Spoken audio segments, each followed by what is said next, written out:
Photo ले।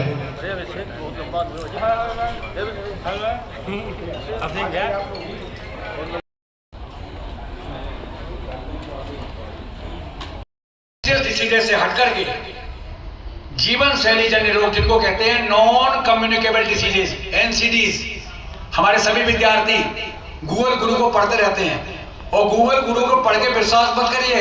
Google गुरु कभी treatment suggest नहीं कर सकता। Google Guru is not appropriate for the Ayurvedic treatment because Ayurveda is personalised और इंडिविजुअलाइज्ड साइंस। हमारे सामने एक रोगी आता है, उसको पेट साफ नहीं हो रहा है तो हम कहते हैं 2 मुनक्का 2 अंजीर दूध में डाल के पीजिए, आपका पेट साफ हो जाएगा। दूसरे रोगी से कहते हैं नहीं आपको ये काम नहीं करेगा, आप हरित की चूर्ण लीजिए, हरड़ का चूर्ण लीजिए। तीसरे को कहते हैं आपको ये भी काम नहीं करेगा, पूरा त्रिफला लीजिए। चौथे को कहते हैं ये आपके लिए काम लायक नहीं है, पंचसकार चूर्ण लीजिए। छठवें को कहते हैं कि आपको षटसकार चूर्ण लेना पड़ेगा। और 7वें रोगी को हम कहते हैं कि इसको तो बिना इच्छा विधि रस के काम नहीं चलेगा, या इसको एरेंड तेल पिलाइए। एक ही रोग के लिए we are giving different type of the medications according to the constitution and temperament of the individual. योग मासाम तो योग विद्या देश कालोपवादितम पुरुषम पुरुषम बीच सगयोग विश्वोत्तम। आपको डायग्नोस करना पड़ेगा इस रोगी को हम क्या दें, तब आप चिकित्सा कर सकते हैं। इसलिए रोगी की परीक्षा करना, उसके बारे में जानकारी हासिल करना, तब हम चिकित्सा करते हैं, ये हमारा उद्देश्य है। तो विश्व स्वास्थ्य संगठन ने 4 उद्देश्य बताए। उन्होंने कहा कि हमारे 4 उद्देश्य हैं। एक लाइफ स्टाइल डिसीज जिनको हम कहते हैं जीवन शैली जन्य रोग, चाहे डायबिटीज हो, चाहे हार्ट डिसीज हो, कैंसर है, हाइपरटेंशन है, अस्थमा है, आर्थराइटिस है, एक नई बीमारी कंप्यूटर विजन सिंड्रोम। बच्चे 15-15 घंटे 12-12 घंटे कंटिन्यूसली अपना स्क्रीन टाइम या तो मोबाइल देख रहे हैं। और ये बीमारियां जो आ गई हैं आजकल शादियों में, जो पंडित जी लोगों ने एक नया शुरू करने जा रहे हैं, आगे आ जाएगा, ये व्रत दिया जाएगा शादी के समय। जो 7 प्रतिज्ञाएं होती हैं, 8वीं प्रतिज्ञा यही है कि हम व्हाट्सएप, फेसबुक, इंस्टाग्राम, ट्विटर इसका प्रयोग नहीं करेंगे, यह संतुलित करेंगे। आज आप देखते हैं कि 12 बजे के बाद में बच्चे एक्टिव होते हैं और सूर्योदय उनके भाग्य में नहीं है। आज विज्ञान ने यह प्रूव कर दिया, रात के अंधेरे में सोने से ही केवल आपको रिलैक्सेशन मिलता है। सवेरे 11 बजे तक सोते रहिए, कोई रिलैक्सेशन नहीं मिलेगा। It is prove. ब्राह्म मुहूर्त में उठने से आपकी मेमोरी शार्प होती है। आप ब्राह्म मुहूर्त सपने में ही देखेंगे। अमेरिका में जब मैं गया तो रात को 7 बजे के बाद 8 बजे के बाद अगर कोई टहलता हुआ मिलेगा मार्केट में, तो या तो इंडियन होगा या पाकिस्तानी, नेटिव अमेरिकन। ये BAMS आज जो है भारतवर्ष ही नहीं वैश्विक क्षितिज पर अपनी पहचान बना रहा है। इसमें जो हमारे विद्यार्थी निकलते हैं, वो विद्यार्थी निश्चित रूप से समाज के लिए एक बहुत उपयोगी विद्यार्थी के रूप में निकल करके समाज की सेवा करेंगे।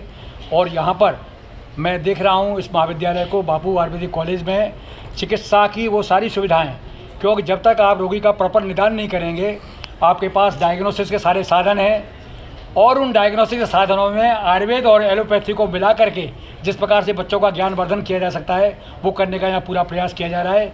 मुझे पूरा विश्वास है कि इस विधा से निकले हुए छात्र समाज के लिए, जैसा कि हमारे प्रधानमंत्री महोदय का, हमारे यशस्वी मुख्यमंत्री महोदय का जो सपना है कि हम एक स्वतंत्र स्वच्छ भारत और स्वस्थ भारत की स्थापना कर पाएंगे, उसमें आयुर्वेद के विद्यार्थी बहुत बड़ा योगदान देंगे। सर आसान तरीके से आपने आयुर्वेद और एलोपैथ के बारे में लोगों को बताया, पति पत्नी। तो आयुर्वेद कौन है और एलोपैथ कौन है? देखिए, इसमें पति पत्नी का भाव दोनों के लिए बताया। मेरा कहने का तात्पर्य है कि एलोपैथी का हम निंदा नहीं कर सकते। हर विधा की अपनी सीमाएँ होती हैं, अपनी कुछ अच्छाइयाँ कुछ कमियाँ होती हैं। एलोपैथी अपने आप को संक्रामक रोगों में इमरजेंसी मैनेजमेंट के लिए बिना एलोपैथी के हमारा आज की स्थिति में काम नहीं चल सकता। 3A एंटीबायोटिक्स, एनाल्जेसिक्स माने पेट दर्द की दवाइयाँ और एनेस्थीसिया, आज इन 3 चीज़ों की आयुर्वेद में खोज चल रही है।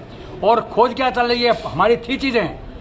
पुराने समय में महाभारत काल से लेकर के रामायण काल तक हम चिकित्सा करते थे, ऑपरेशन करते थे, सब चीज़ें होती थी। आपको आश्चर्य होगा कि सुश्रुत संहिता में जो आपकी सर्जरी है, फेको टेक्नोलॉजी, जिससे कि आज हम कैटरेक्ट की सर्जरी करते हैं वो हमारी सोच संहिता के आधार पर किया जा रहा है। लेकिन सर अगर लाभ की बात करें तो एलोपैथ की दवा खाने में तुरंत लाभ हो जाता है। वो तुरंत जो लाभ होता है वो आज निश्चित रूप से ये प्रमाणित है कि सारी मेडिसिन में दुष्प्रभावों से युक्त हैं और बिना उसके दुष्प्रभाव के आप रुक नहीं सकते। इसलिए उनके लिए अभी राय साहब ने बताया कि साइड मेडिसिन में देनी पड़ती हैं, लेकिन आयुर्वेद की औषधियाँ जो कि हमारे कारण की चिकित्सा करती हैं, जिससे इनके द्वारा प्राप्त हुआ जो लाभ है वो स्थायी होता है और रिकरेंसेस को रोक सकता है। एक छोटा उदाहरण आपको बताऊं, जरूरत है लोगों को अभी भी आयुर्वेद के बारे में, आयुर्वेद के बारे में जागरूक लोगों को बिल्कुल जागरूक ये करना है कि आपके घर में, हमारी किचन में उपलब्ध जो मेडिसिन हैं, यही हमारी बहुत बड़ी फार्मेसी है कि आपको घर में उपलब्ध औषधियाँ, हल्दी, तेजपत्ता, दालचीनी, काली मिर्च, ये सारी चीज़ें औषधियों के गुणों से भरपूर हैं। तो इनका कब प्रयोग करें, कैसे प्रयोग करें, इसकी जानकारी हर बच्चे को होना चाहिए, हर परिवार को दिया जाना चाहिए। और आयुर्वेद आज हेपेटाइटिस बी की मैं एक बात करना चाहता हूँ, लिवर की बीमारी है जिसके बारे में ये कहा जाता है कि ये शादी नहीं हो सकती। आयुर्वेद की 5 औषधियों से GH89 नाम की मेडिसिन मेरे अंडर में रिसर्च हो रही है। 3000 रोगियों को मैंने मुक्त किया है हेपेटाइटिस बी से। वो उस मेडिसिन की कीमत क्या है? 5 रुपये पर टैबलेट, और रोगी ठीक हो रहे हैं। कैंसर जैसी बीमारी में जहाँ डॉक्टर्स कह देते हैं नथिंग कैन बी डन, इनका जीवन केवल 2 महीने का है, 3 महीने का है, आयुर्वेद औषधियों से उनके जीवन में कुछ वर्ष, महीने और दिन हम जोड़ सकते हैं। उनकी दिनचर्या, जीवन शैली और क्वालिटी ऑफ लाइफ हम इम्प्रूव कर सकते हैं। सर लेकिन जो घरेलू नुस्खे हैं उससे तो आयुर्वेद के जो डॉक्टर, एलोपैथ के जो डॉक्टर हैं उससे दूर रखते हैं, कहते हैं कि जो घरेलू नुस्खा उस पर इस्तेमाल नहीं करना, जो हम कहेंगे वो इस्तेमाल करना। देखो, उसका कारण ये है कि जिनको जिस पैथी का ज्ञान है, एलोपैथी के जिन चिकित्सकों को आयुर्वेद का ज्ञान है वो ऐसा कभी नहीं कहेंगे। जो जिस पैथी का ज्ञान ही नहीं है तो वो व्यक्ति बोल सकता है। हमसे अगर आप पूछेंगे एलोपैथी के साइड इफेक्ट्स क्या होते हैं, मैंने ग्रेजुएशन किया, एलोपैथी का सारे सब्जेक्ट्स पढ़े, मैंने काशी हिंदू विश्वविद्यालय से MD किया और उन्हीं लोगों के साथ में किया जो मॉडर्न मेडिसिन के डॉक्टर्स हैं, वो हमारे को गाइड रहे। तो हम उनके बारे में बता सकते हैं कमियाँ। जिन्होंने आयुर्वेद के बारे में जाना नहीं वो आयुर्वेद कमी क्या बता पाएंगे। इसलिए आयुर्वेद की औषधियाँ निरापद हैं और इनका हम प्रयोग कर सकते हैं और आगे आने वाले समय में आयुर्वेद हमारे लिए एक ऐसी विधा के रूप में स्थापित होगा जो कि भारत को विश्व गुरु को दर्जा दिलाएगा। शुक्रिया जी।